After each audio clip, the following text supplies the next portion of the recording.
the backup camera of a Mercedes-Benz. So I'm not really sure the impact that we're going to get on that one, but we did take a gamble on it. And maybe in the long run, some of that innovation will trickle down into the markets that we want, but at the current model, probably not too great. That said, it's still a financial investment, and if the company makes money, that money will come back into the fund and we'll redeploy it for another worthy company. Miguel, do you want to take questions? Yeah, that's what I was going to say. The only thing I would add on that is one of the questions that was kind of posed on this was how are the key different models? And a couple of things I was going to say is when we look at this in the emerging markets, NGOs dominated the models. NGOs really apply for this model of it's about telling people what they need as opposed to being required to ask. When you sell somebody, you have to ask them what they want. They have to tell you what it's worth to them, and they do that by paying for it. And that's a big difference between social entrepreneurship and traditional NGOs.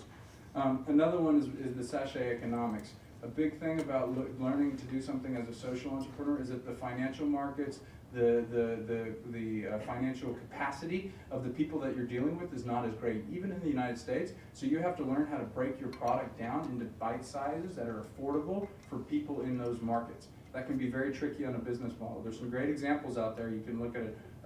Water in Nigeria is a really popular one. Execution over innovation. In social entrepreneurship in particular, you're looking at markets where you cannot have innovators' costs. So a new product on the market is always the most expensive. Technology takes a long time to get down in price. So if you're too innovative with your technology, like Promethean power, you can't sell anything. It's more about how do you execute on a technology, how do you execute on a business plan, than it is about how much innovation you bring to it. So that's something for us that we, as technology investors, always really struggle with. And the final one is finance. Anybody who wants to go into social entrepreneurship, you have to recognize that what you're about to do is go into probably one of the most deprived financial markets in the world. And so you have to be really good at finding creative ways to solving that. And the big issue is that almost every one of our companies right now has a working capital issue. They cannot get enough capital to buy inventory in order to sell the products. They get demand from the users, but they need to fund that inventory somehow. That takes a creative finance. That takes creative financial planning. And it's not in the creative way of, hey, let's go figure out how to do the next Bernie Madoff scheme. It's more, we've got to figure out how to get money in the way and out and into the products and out the door in a more creative market. And that's something that honestly what we bring to the table is that, and that's something that we actually pride ourselves on, is coming up with financial innovations that help us make this market effective and rewarding, both financially and impact-wise. So yeah, I think I spoke a lot. Obviously, my throat's dry now, and I'll take any questions. I think it was kind of a broad, scattered discussion, but I'm happy to answer any questions, both personal and about business and about the field in general. Please. How does the impact factoring fund seek to complement traditional impact investing? What is the missing element? So you did a little homework. So the impact factoring fund is a different fund of ours.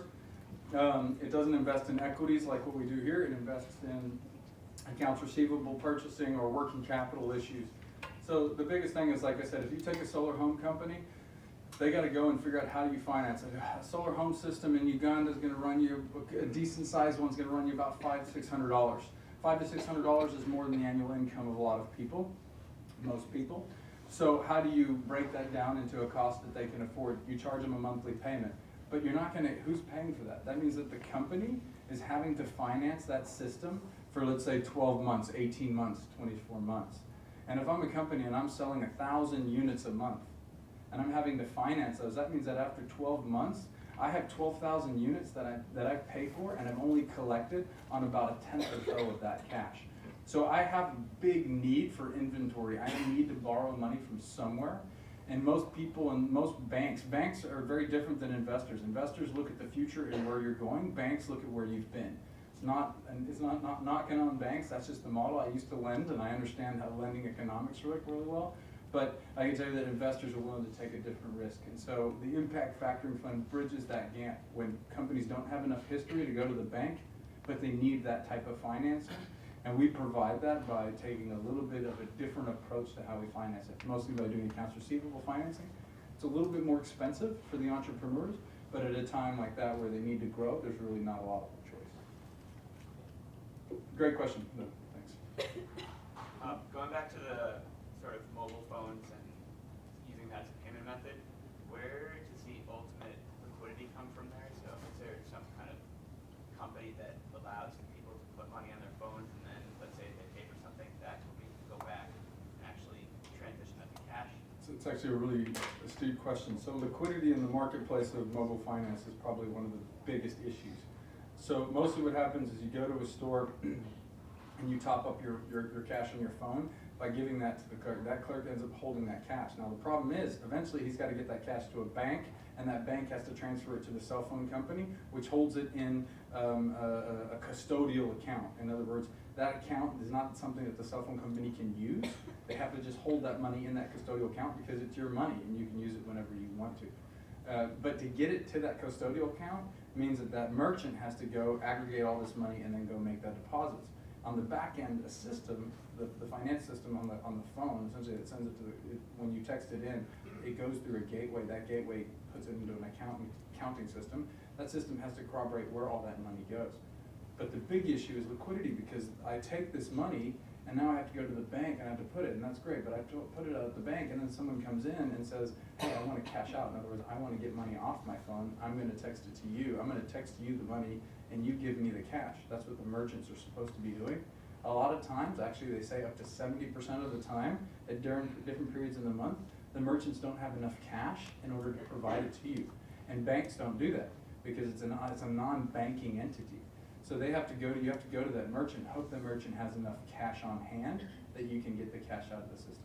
You can buy things with it, so you can pay for taxi rides, you can buy goods, but it's limited and the costs of it are pretty high.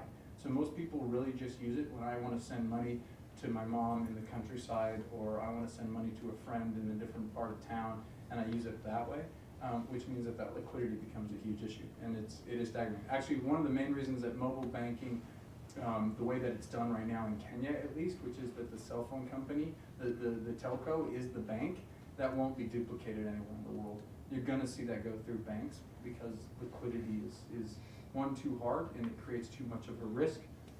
That there's a run on the merchants, and the merchants don't have enough capital, there's no one to back them, and so people start to lose out. So we're talking about M-Pesa? I'm talking about M-Pesa, yeah, thank you. Hi, thanks for taking the time to speak to us. I have two questions. First is, what type of returns have your funds received over the past 5 to 10 years? Or I guess not really 10 years, but 5 years. And also the second question is obviously impact investing or social entrepreneurship is extremely popular nowadays, and a lot of funds, whether pension funds, insurance companies, are segregating money to kind of invest in this area. And Morgan Stanley recently announced that they're starting all social entrepreneurship area within the private bank.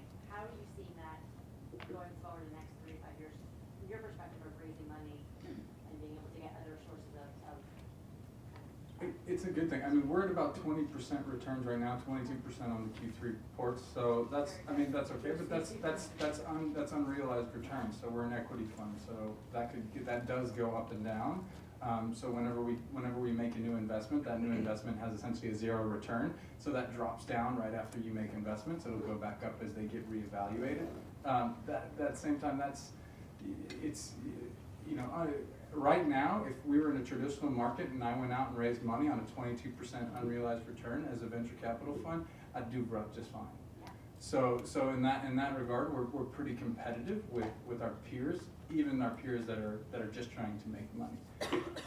On the other hand, the best part about this is that I don't have to go and compete with those guys, because there's guys like Morgan Stanley and Goldman Sachs is now putting, I think, what they say, 40 million that they announced. So everyone's kind of starting to come into the space. That helps a lot. I mean, previously, the only people that we could really raise capital from are high net worth individuals, large foundations, which tend to be pretty much high net worth individuals that put their money into a large foundation, and DFI, so big development banks, Deutsche Bank, that kind of thing, and some organizations that were sort of quasi-foundation states, like the Dune Foundation, which is funded by the Dutch lottery system.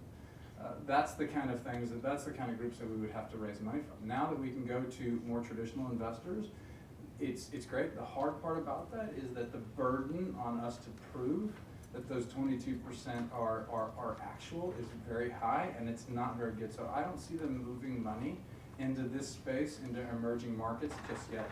Where they're gonna do this social enterprise investing is most likely in affordable housing in the US. It's a very well-proven market. The returns are pretty well understood. The companies are big and can handle it.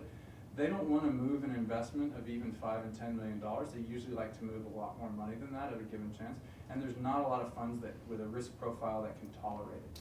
Our factoring fund is going to be one down the road for sure. We've already started to get commitments that are in the double-digit $1 million, and that's pretty good. I mean, those commitments got to come through, and that's not happening yet. But that we're starting to see that interest largely because it does have sort of a fixed return profile.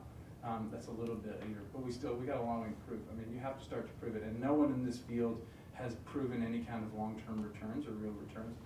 It's not, the problem is that we measure everything in IRR, and the IRRs are gonna be lower because our horizons are so much longer.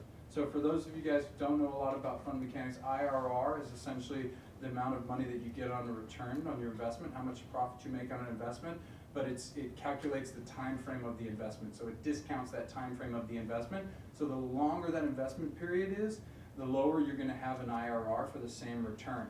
And that hurts us because in our markets, companies grow so much slower.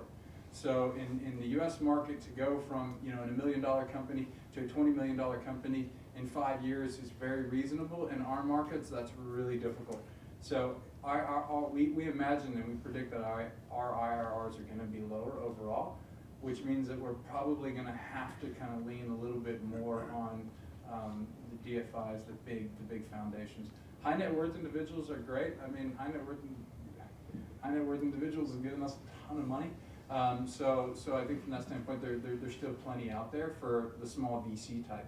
And I don't envision us raising anything too much bigger than what we've already raised on the equity side. On the factoring fund side, we're targeting $50 million in 3 years. So that's Miguel, how do you anticipate getting exits for your investments? So you mentioned an unrealized return.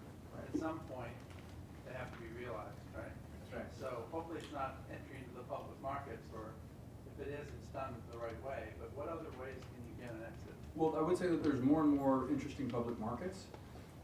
So public markets, entry into the public markets means when I go on IPO, the problem when you IPO is that now that company's held to essentially the sways of the stock market, which means that any kind of social mission is probably in jeopardy. And that's just an impact. But there are social stock markets that are coming into play. Slowly but surely, I think that they're gonna come along the way, and that's great. There's also companies that do IPOs. I would say this, Google actually's IPO is impressive. If you read the language in it, Google reserves a lot of right in order to take decisions that come at the expense of shareholders to prove the long-term value of the company. That's what a social enterprise does. A social enterprise looks at this and says, this is a broken market, and if we fix it in the long run,